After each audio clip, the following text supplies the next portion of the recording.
peut-être reconnu cette musique culte d'un dessin animé que vous connaissez tous, Astérix. C'est le thème de la bande originale de Gérard Calvi. Et pourquoi on vous en parle ce matin ? Eh bien parce que si vous étiez du côté de Cannes cet été 2021, eh bien vous avez certainement pu admirer au Palais des Festivals et des Congrès une exposition tout à fait inédite, Goscinny et le cinéma. Un coup de projecteur sur le travail de l'exceptionnel René Goscinny, car oui, qui n'a jamais ouvert une bande dessinée d'Astérix, un livre du petit Nicolas où rit devant Lucky Luke à la télévision. René Goscinny, celui qui a mis des mots dans la bouche de tous ces personnages, accompagne depuis les années 50 déjà l'imaginaire des Français et bien au-delà. On va en parler justement et évoquer aussi les liens discrets mais très forts de René Goscinny avec la communauté juive et l'État d'Israël. Christophe Darre. Et effectivement, après Michel Gondry, Georges Méliès et Sergio Leone, c'est encore donc un personnage qui a marqué l'ensemble de la culture que le Palais des Festivals a choisi de présenter aux Cannois et aux vacanciers. Une exposition qui retraçait donc la carrière de René Goscinny à travers les moments qui ont marqué sa vie et celle des autres, son enfance, l'émergence du petit Nicolas, de Lucky Luke, d'Astérix et Obélix bien sûr, ou encore la naissance des studios Idéfix. Et en plus de la redécouverte de l'œuvre exemplaire d'un des papas d'Astérix, le musée éphémère proposait aussi des ateliers ludiques, par exemple un atelier de doublage sans inscription nécessaire. Oui, pendant quelques minutes, les participants pouvaient ainsi poser leur voix sur un extrait du dessin animé Lucky Luke et admirer leur talent de doubleur. Et bonne nouvelle, ce n'est pas terminé. Si vous souhaitez en profiter, il faut faire vite puisque l'exposition va fermer ses portes un dimanche prochain, 29 août. En attendant, elle est ouverte tous les jours, 14h, 22h, tarif 2 €. Et c'est l'occasion ce matin de revenir plus en profondeur sur la vie de René Goscinny, né un 14 août 1926 dans le 5e arrondissement de Paris. Issu d'une famille juive ashkénaze originaire de Pologne et d'Ukraine, il faut rappeler que Goscinny signifie hospitalier en polonais. Tout à fait, son père Stanislas, dont le nom hébraïque est Simra, est le troisième fils du rabbin Abraham Goscinny. Quant à sa mère, Anna, née Beresniak, elle est issue d'une famille d'éditeurs qui tient une imprimerie à Paris. À l'époque, c'est donc l'imprimerie Bereniak qui s'occupe par exemple de l'édition de plusieurs des principaux journaux yiddishophones et russophones de Paris. Une entreprise florissante qui sera plus tard reprise par les fils Bereniak qui emploieront une centaine de personnes dans les années 1930, mais malheureusement, sous l'occupation nazie, l'imprimerie n'échappera pas à la spoliation des biens juifs. Oui, mais c'était sans compter sur l'abnégation de la famille à la libération. L'un des oncles maternels donc de René Goscinny, Serge Beresniak, récupère l'entreprise. Quoi qu'il en soit, bien avant la guerre, la famille de René Goscinny, et particulièrement son père, est préoccupée par le sort des Juifs. En 1927, Stanislas Goscinny est employé notamment par la Jewish Colonization Association, qui est destinée à aider et favoriser l'émigration des Juifs d'Europe ou d'Asie, notamment sur le continent américain. Et c'est justement à ce titre que les Goscinny partent pour Buenos Aires, en Argentine, où Stanislas est employé comme ingénieur chimiste. Le petit René étudie, lui, au lycée français de Buenos Aires, un enfant bout en train, connu pour faire rire ses camarades de classe. Très tôt, René commence à dessiner, inspiré par les histoires illustrées, comme les Pieds Nickelés, dont il recopie scrupuleusement les albums. C'est aussi à cette époque que naît l'amour de René Goscinny pour la France, un pays fabuleux, exotique, où nous partions en vacances, déclara-t-il des années plus tard. Nanterre, les Deux-Sèvres, je cite, c'était Tombouctou. Oui, c'est ce que disait René Goscinny avec beaucoup d'humour, mais la guerre viendra tout chambouler. Si ses parents sont à l'abri en Argentine, eh bien une partie de sa famille restée en Europe sera victime de la Shoah. 3 de ses oncles maternels, arrêtés pour avoir imprimé des tracts anti-allemands, meurent en déportation dans les camps de Pithiviers et d'Auschwitz. Et puis de l'autre côté de l'Atlantique, Stanislas Goscinny, lui, rejoint le comité de Gaulle dès août 1940, mais 3 ans plus tard, en 1943, le père de René meurt des suites d'une hémorragie cérébrale. La famille Goscinny bascule véritablement dans la précarité. Et le jeune garçon qui vient d'obtenir son bac à seulement 17 ans se voit obligé de rechercher un travail. Il devient dessinateur dans une agence de publicité. Enfin, après la guerre, René Goscinny, accompagné de sa mère, quitte l'Argentine pour New York en 1945.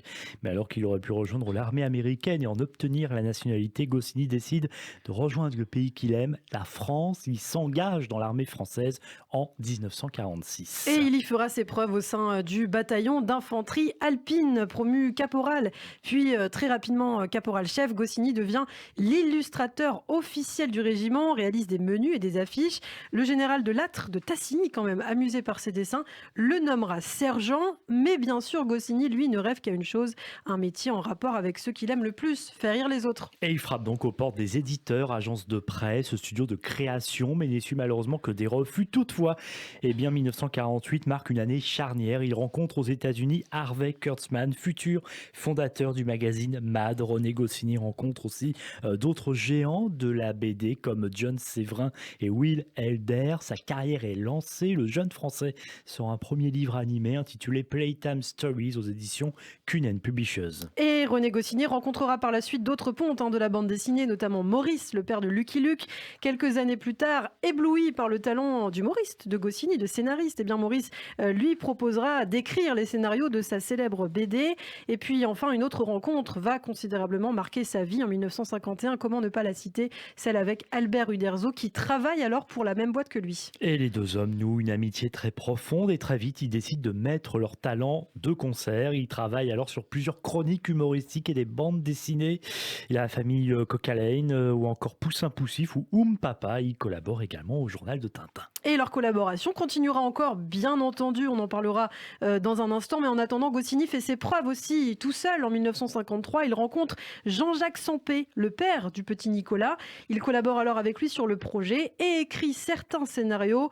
Le succès est immédiatement au rendez-vous avec Goscinny. Le petit Nicolas devient une de ses œuvres à part entière dans sa carrière. Suivra Is No Good également, mais c'est bien sûr Astérix en 1959 qui créera l'événement. Et c'est Raymond Joly, chef du service de presse de Radio Luxembourg, qui souhaite au début lancer un magazine pour les jeunes, être ainsi pilote, dont Goscinny devient le secrétaire de rédaction. C'est dans la première édition qu'est créé Astérix. Astérix et Obélix, les irréductibles gaulois. Et c'est justement au sens de cette création que l'on va s'intéresser à présent. On l'a dit, Goscinny est juif, son père était un militant, René a été témoin de l'horreur de la Shoah, mais le scénariste en réalité ne s'est vraiment jamais exprimé sur sa judaïté, ou alors très rarement, ni sur l'influence de la Seconde Guerre mondiale sur ses textes. Tout cela a été fait très timidement, Christophe. Oui, notamment une fois, lorsque Goscinny, dans les années 70, est accusé de racisme. Il réfute alors violemment ces accusations. Je n'accepte pas, moi, raciste, alors qu'une bonne partie de ma famille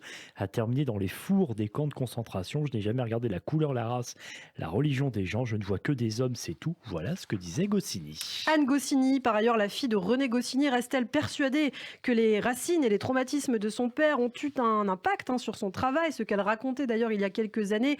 Elle qui a signé une magnifique BD aux éditions Grasset avec Catel sur l'œuvre de son père, le roman des Goscinny, que je vous conseille, et qui avait aussi en 2017 organisé une exposition au Musée d'art et d'histoire du judaïsme. Et à l'occasion de cette exposition, Anne Goscinny raconte en effet que la mère de son père, sa grand-mère Anna, évoquait souvent son village natal où sa maison avait été incendiée car son père était rabbin, le village d'Astérix, vous savez, qui se bat bec et ongle contre les Romains, et donc peut-être perçu par de nombreux observateurs et par sa fille, la première, comme une allégorie du ghetto juif persécuté par ses ennemis. Oui, c'est vrai qu'on l'ignore souvent, mais en tout cas, c'est ce que racontera Anne Goscinny, et Anne Goscinny qui racontera aussi plusieurs autres anecdotes, comme par exemple le fait que si Goscinny était très discret sur sa judaïté, cette discrétion le poussa souvent à rencontrer de véritables antisémites, et elle raconte qu'un jour, l'un des amis de René Goscinny, prétendu ami de René, lui lança « Moi, tu vois, René, les juifs, je les sens ».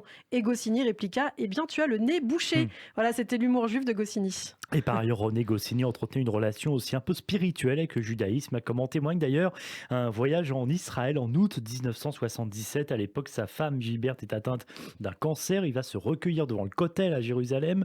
Pour la première fois de ma vie, j'ai vu mon père porter la kippa et écrire un petit mot qui a glissé dans le mur. C'est ce que raconte Anne dans les colonnes de l'Obs sur ce papier. Il demande que sa femme et que sa fille soient toujours en bonne santé et heureuses.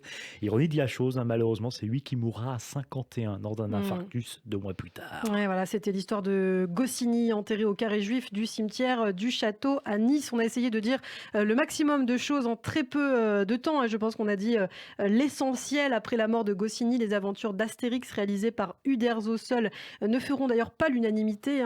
Preuve en est du poids de Goscinny, divers critiques jugeant que la série a beaucoup souffert sur le plan qualitatif de sa disparition, ce qui n'empêche pas toutefois le succès populaire et commercial de la série ainsi que le marketing qui l'accompagne, traduit en 107 langues et dialectes quand même et vendu à plusieurs centaines de millions d'exemplaires. Les textes et dialogues d'Astérix font de Goscinny l'un des écrivains les plus lus et traduits au monde. Merci Christophe Dard d'avoir contribué à ce biais et on finit d'ailleurs peut-être sur cette musique qui vous a accompagné pendant votre enfance qu'on a écoutée au début de cette chronique Astérix.